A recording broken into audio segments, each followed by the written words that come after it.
Hey guys, Derek here. Welcome back to the channel. We are back reacting to another episode of The Expanse. This is season 6, episode 3. It is called Force Projection. So I took a few days off because of Christmas, and that's why this is a little late. But I'm back and I'm ready to check this out. Before we jump into this, please consider leaving a like on the video. It means a lot to me, helps my channel out a ton. If you're new here, consider subscribing and ring the bell so you're notified when I upload. And then if you are interested in seeing any full uncut reactions to The Expanse or anything else I'm watching on the channel, consider supporting me on Patreon. That's where I post all those.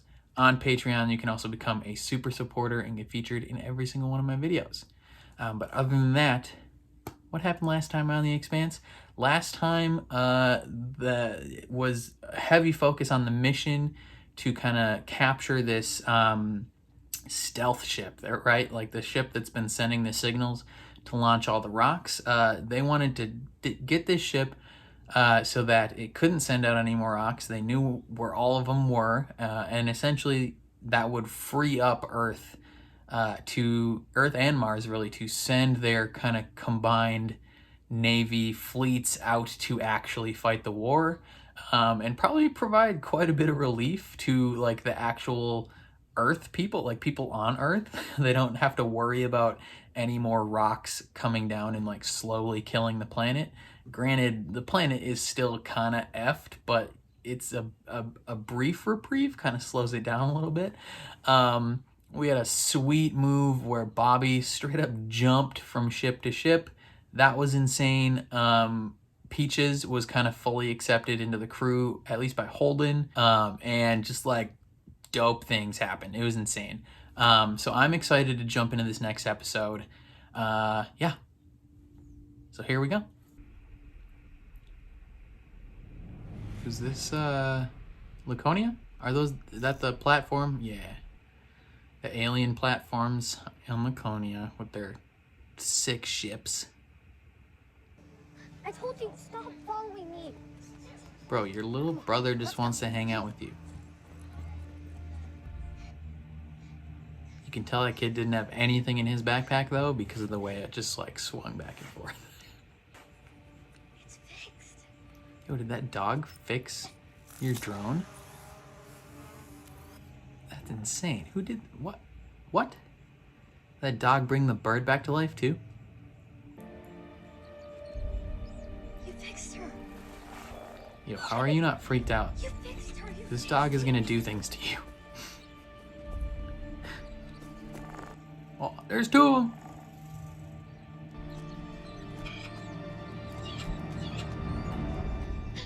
Yo, that bird has like a dog mouth now. Oh.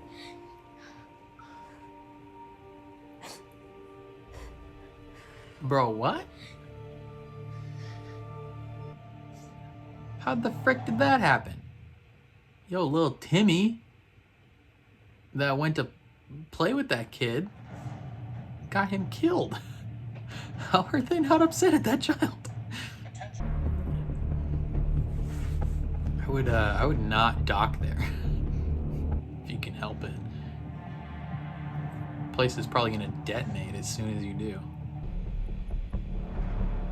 Yeah, they did something to that place and everybody's gonna die.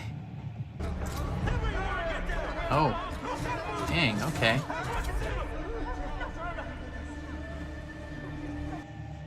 So they just left these people here? I'll talk to someone who matters.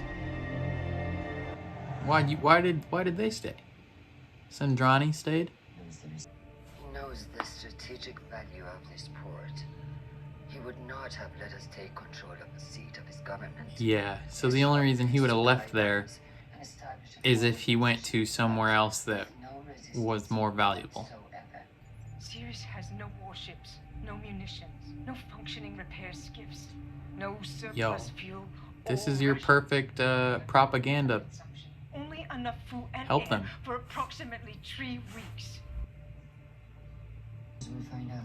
Yo, feed them, give them air, help them out, brother. Madam, if I may. It's the perfect propaganda tool. We don't use coercion, ma'am. We don't need to. Still, I mean, maybe, like, don't be a dick about it. Zendrani's not the worst person. Like, the goal is to make them look bad for not helping those people, even though Marco's the one that took their supplies in the first place. Probably at the direction of Rosenberg. She's probably like, they don't need it. Screw them. Is that the Rossi? Flip and burn? They love doing that effect, don't they? You have the watch. Wait, what?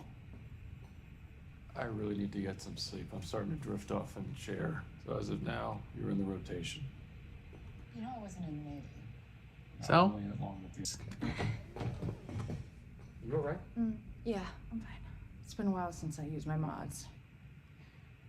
It's taking longer to... I got them because of you.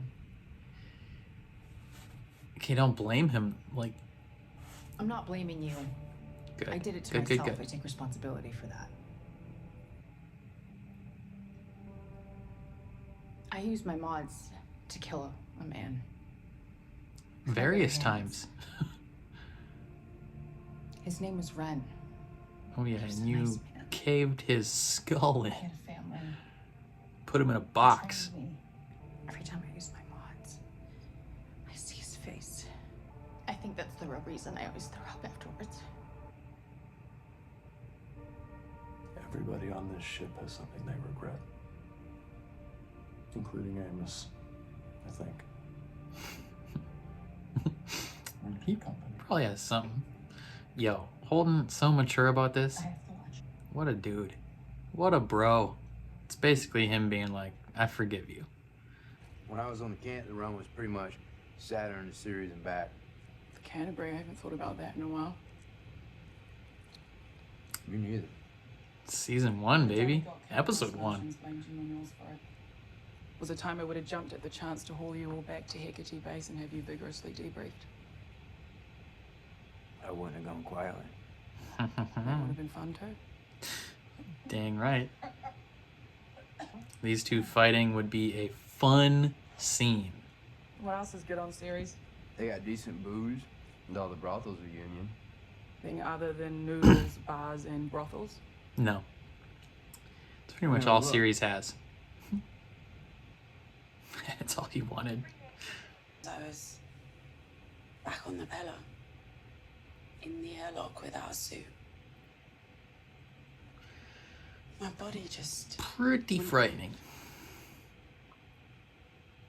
They came across some UN surveillance video of the Barkeith leaving the ring space, and they asked Bobby if the UN had any record of similar incidents of ships that went missing after ring transits, and she came through, but there's a ton of data, and I could really use some help making sense of it.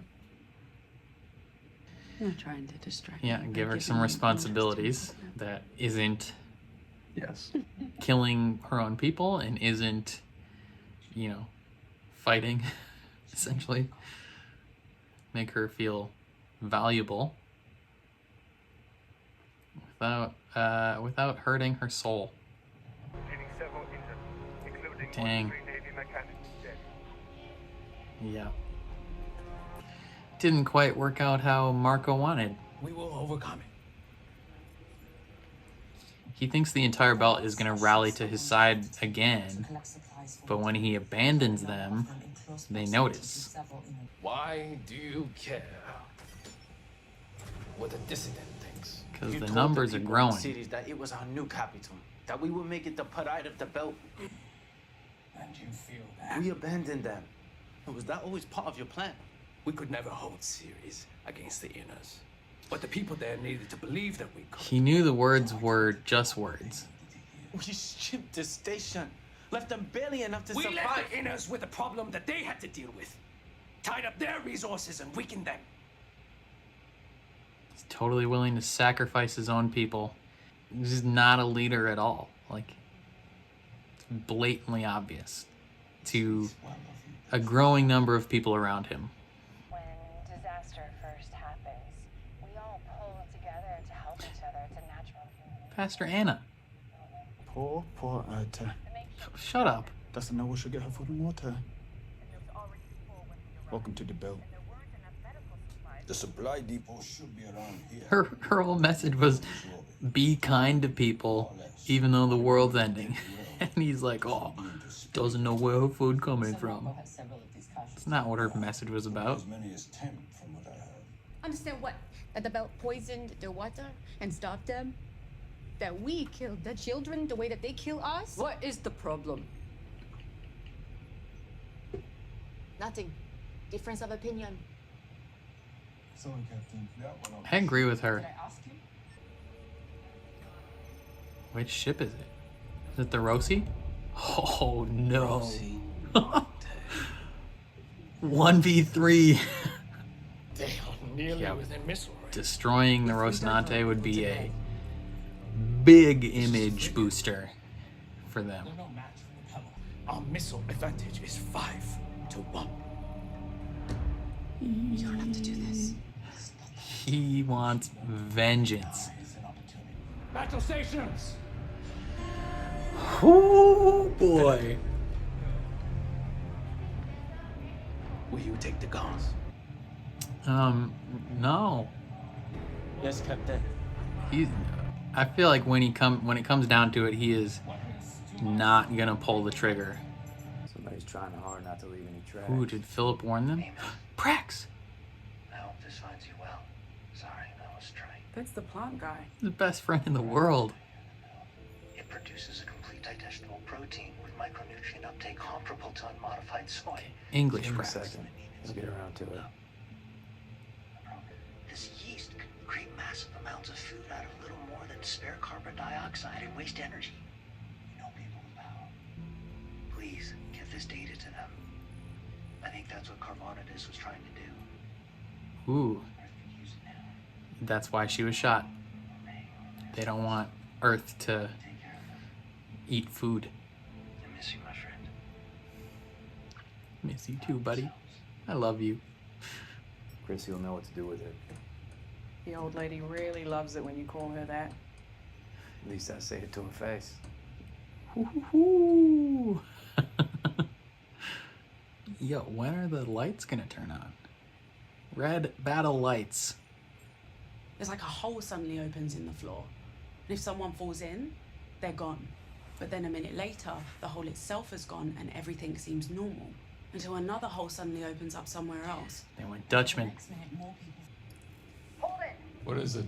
Radar ping 3 ships vectoring towards us at high speed. IDs? No transponders. Checking drive signatures. It's about to get hot. The Pella. Their lead warship. Didn't we come here to shoot these people? Hey, shut up. Don't worry, we can edit that out. Yeah, you stupid asshole. Asshole. Yeah. Dang right. Where's your MBA? God damn it. I'll be right back. Okay. Ooh. Oh! Oh no.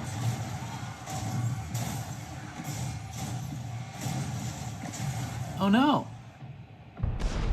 Okay, so this was probably planned.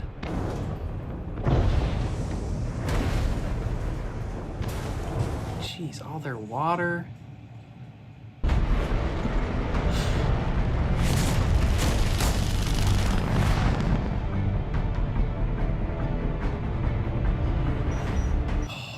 Good thing they have Bobby on board.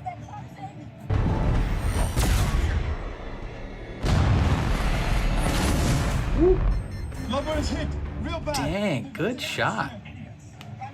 Oh, I remember this. This is this in the books is so dope. If I remember in the books, there's a few key people on this on the Rossi during this that aren't here now.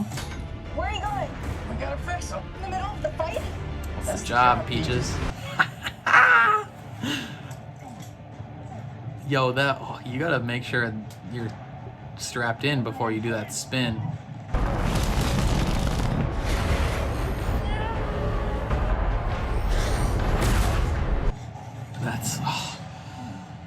insane. Miss. Port! They dodged to port both times. I get it. Torpedoes? Yeah, give them something else to worry about. 4 converging and manual PDCs to me. This is so good. I love this. Oh, Bobby's so dope.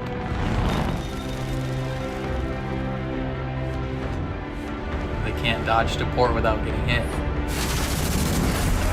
Get ripped, son. Rossi taking a 3v1.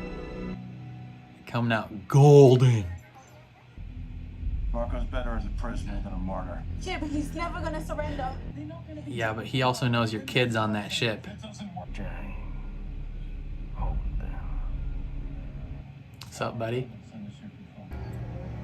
Oh, no. Sees the kid. He's not gonna do it. No, fuck it, we tried. Firing one! Don't do, no, shoot that down. Shoot that PDC. Dude, Jimbo.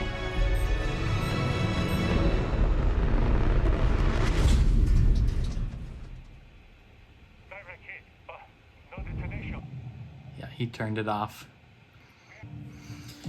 He can't, you know, Naomi's already dealing with so much, like, she's already so upset about this war killing her own people. If Jim let them kill her kid, I think she would disconnect completely, and just like she'd be done.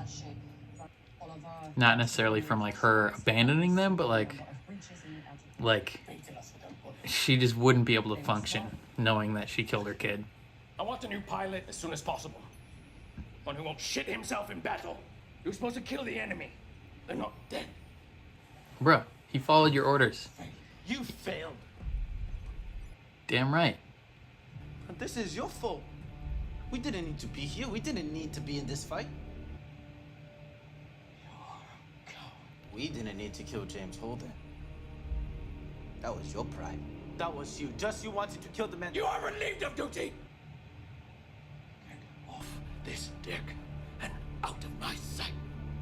He's calling you what you are, dude.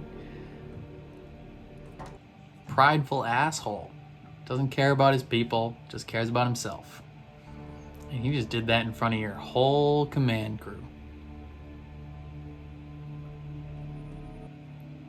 They all know it's true. Operational testing will commence as soon as possible, and we will, of course, keep you fully apprised. That's there. Ooh, that's insane. Others, it will be fun. Yeah, they're new fancy ships. Oh, end of the episode. God dang it. Oh, those ships are insane in the membrane. Insane. God, this show is so good. Last episode, when I was like thinking of different conflicts and different gun and ship fights that happen in the books, and I was like, I can't remember if that's this fight or this other fight. The two fights that I was thinking of are the one where Bobby jumps across. Actually, there might be another one still that I'm mixing up as well. And then this one. This one was like a big one in the books, and it was there were a lot of people on the ships in that one that weren't on the ships in the show, which is very interesting. Part of those is due to the fact that like someone, I guess, I don't know if, okay.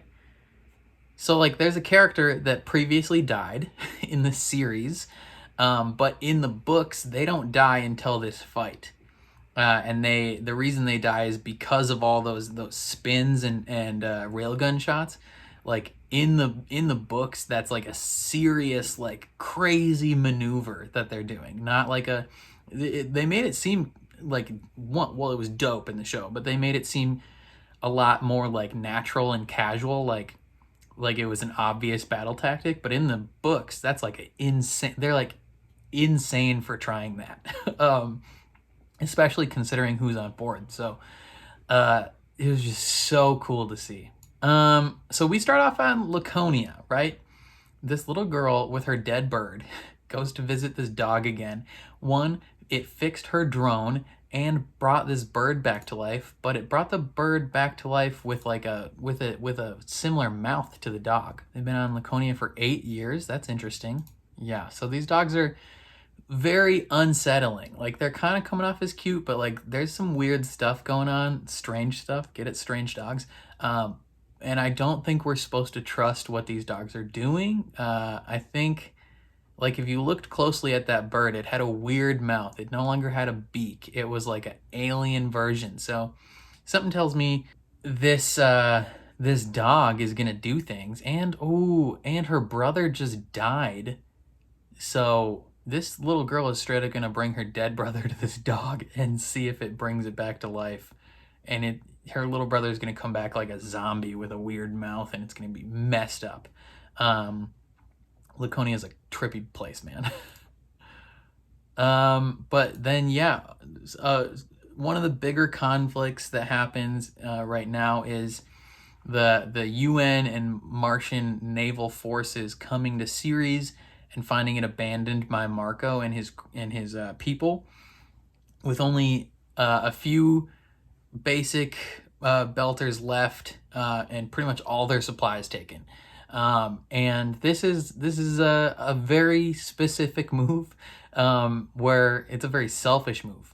Like, it's just another example of Marco not caring about the people of the belt and really only caring about his own pride, and what will advance his agenda, right? Like, and so the UN is kind of presented with this conundrum of, do we help these people? Because it's, one, the right thing to do. Like, you have to, right? Because obviously it's the right thing to do. Two, last episode, you just brought up this whole like propaganda type thing of like, show the belters that we're not horrible people. And feeding these belters is a great idea. So like, obviously that's the go-to move, right? And it's very interesting how much food and water they have left in the books. According to the X-ray and from what I remember, they only had 3 years of food and stuff left, which is a lot more than they have now. Right now they have 3 weeks, which makes it a lot more drastic circumstances. I enjoyed the scene where with Holden and Peaches, where he's given her the watch, one that signals his trust in her as a member of the crew. Like, he's totally willing to let her essentially have command of the ship while he's asleep, because he's like, you know what, you do what you need to do. Like, it's not like it's hard. Like, he's basically like, I dropped out freshman year of the Navy. Like, I don't have really any more training on this thing than you do. You'll be fine. I trust you. And she opens up to him quite a bit, where she really explains to him like why she got those mods in the first place, and her vulnerabilities surrounding them, of like, every time she uses them, she sees Ren, the first person she killed with them. I believe Ren was the kind of head honcho boss that was on her, like, the ship that she like caved his skull in and then like hid him in the cupboard. In the books, that's slightly different. I believe he's younger and more like a friend to her, and she like puts him in a box and just like keeps him there, which is kind of insane. But you know, he's really mature about it, and he's like, yo, everyone on the ship has done things, you know, we've all, like, given the conflicts we've been through, we've all done stuff. Essentially, I forgive you. It's in the past. Like, you're part of the crew now. Let's just move on. And I thought that was super mature of him. Liked it a lot. And it's just a Holden's just a good dude. He just does the right thing all the time. We had a fun scene with Amos and Bobby, where they're just kind of shooting the shiz a little bit together, and, you know, teasing a potential like friendly fight between them, which is very interesting. You know, that would be fun. And then we get a message from good old Prax. Oh wait, no, that didn't happen there. That happened later. Sorry, Praxetic Mang, best friend in the world. He comes up, and talks to him. Holden gives Naomi something to distract her, honestly. You know, she's already been like verbally expressing discomfort about all the killing of Belters that they've had to do. And she's kind of coming down from a PTSD episode. So he's like, okay, what is some like non-intensive, basically harmless work that we can give her? Keep her mind going on something else. And I liked that a lot. Gives her the task of figuring out what's going on with these ships. I believe she's the one that figures it out in the books that all these ships are going Dutchman, so that's a cool tie-in there. I enjoy that Philip is pretty much like really starting to turn on Marco. Expresses some big discomfort with them abandoning Ceres. He's like, bro, you lied to these people. You said this was going to be the Belter capital and we just bailed on them. Like, who does that?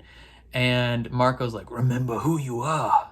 Remember your name. And it's like, bro, I don't think he wants to be associated with you anymore. Dang, this is Pastor Anna's first appearance since season 3. That's insane. We get Michio watching Pastor Anna, where she's essentially being like, yo, be kind to each other. The world's ending. We need to love each other. And Michio gets in a little bit of a fight with a part of her cohort where she's like, bro, we're no better than they were if we're just like retaliating against their previous violence with new violence, which is kind of, you know, the mentality that Marco has is like, they were historically violent to us. Let's be violent right back. And even though Drummer is technically fighting against Marco and kind of not with the UN, but like kind of her own little pirate thing, like that it's not looking good. Like, you can't be doing that. Come on, man. So I agree with Michio there. Definitely. But then the big meat, or before the meat and potatoes, we get Prax sending Amos, his best friend in the world, a message about the researcher that was shot on Ganymede, where they were developing like a super high yield cornstarch or whatever plant it was that would provide tons of food from basically no material, you know, desperately needed for Earth, right? Like, Earth is struggling hard to get food. So this lady was gonna give this data to Earth, and so she was killed for it. And Prax, like a total boss, sends it to Amos, sends it off to Avasarala. Fantastic. This episode was bringing back some previous people. There was a military commander that was like last seen in season 3. Pastor Anna last seen in season 3. Prax last seen in season 3. Like, everybody's coming back for the final season. So like, that's super dope that he's back. Even if they were just like, hey, go in your closet and record this video with your phone, like, whatever. Like, they brought him back and it's wonderful to see him. I love that man. But then the real meat and potatoes, after they figure out what's going on with the ships, there's an attack on Ceres with everything blowing up. That's crazy. I don't remember who set those explosives. I assume Marco's behind it, I think. But that's not good. Like, all their water was destroyed. So like, they had 3 weeks worth of supplies and that's pretty much all gone. So there's going to be some like direct conflict between like where do those supplies go now? Like, because it's not like the soldiers can just continually give more and more of their supplies to these Belters, right? So there are going to be some hard decisions made, which is not looking great going forward. But then the coolest part of this episode, the 3v1 fight, the 1v3 dog fight of the Rocinante versus the Pella and the L something ship, and then another one, like, insane. In the books, Marco's 3 main ships are known as the 3 wolves. Like, because they just hunt you down. Like, they hunt in a pack and they just take you out and kill you. Like, if they're hunting you down, there's pretty much no chance you're surviving.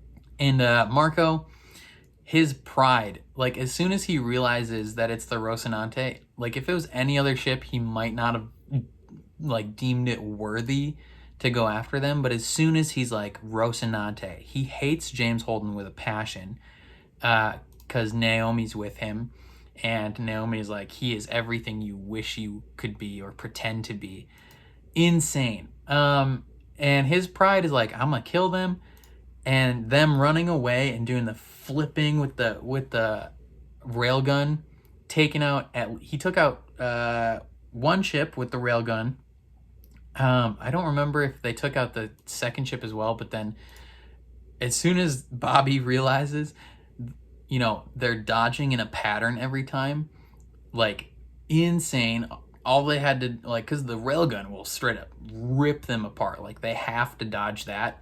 So she's like, if we shoot some missiles and PDCs to the right where we know they're gonna dodge, and then shoot the railgun, they just dodge right into the PDCs, and it's genius. Like, so freaking smart. They get away. Well, actually, before they get away, Holden has a chance to kill them, right? He's like, surrender or we will blow you out of the sky. And they're gonna do it. Bobby fires the missile, but then Holden realizes that Philip is on board that ship, right? And he knows that if he kills them, that is a thing that Naomi is not gonna come back from, right? She's already basically at the end of her rope, doing so much killing of her own people, that if they were the ones that killed them, not just like Philip dying in the war, but the Rocinante personally killing them, that would not be something Naomi comes back from. So I think that's a great move on Holden's part. Strategically, you know, may not have been the best move, because you could have absolutely taken out, like, killed the leader of the Free Navy and all his top people. Could have just ended the war essentially right there. But Naomi, I think, means more to him. May not go down super well with the rest of the crew, considering a lot of extra people are probably going to die because of that decision. But Philip is alive, and he calls Marco out in front of the whole crew, and he's like, this is your fault. You told us to go after them. You're the one that gave the directions in the fight. I followed your directions, and now you're blaming me. Like, this is on you, dude. Like, you're a jerk. and you only care about yourself and your own image. Like, it's all on you. And Marco dismisses him, and we end with a shot of a very special ship being developed in Laconia. If it's the ship I'm thinking of, I think they have 3 of them in the books, but they are insane. And they wreck house. Like, they're essentially unbeatable ships, essentially. And that leads to another super dope sequence in the books that I'm hopefully really excited that they show in the series. So, freaking fantastic episode. Lots and lots of things happened. We're halfway through the final season, I believe, because I think there's only 6 episodes. So we're halfway through, 3 episodes left. Things just keep ramping up and ramping up and ramping up, and it's going to be insane. Let me know what you guys thought of this episode down below in the comments. I'm excited to hear all your thoughts. Do you think Holden made the right decision to not kill Philip and Marco? That's, you know, probably not the best decision, like, big scale wise, but, like, personally, I think he made a good decision. Yeah, let me know all your thoughts. If you liked my reaction, please leave a like on the video. It means a lot to me. Consider subscribing if you are new here, and ring the bell so you're notified when I upload.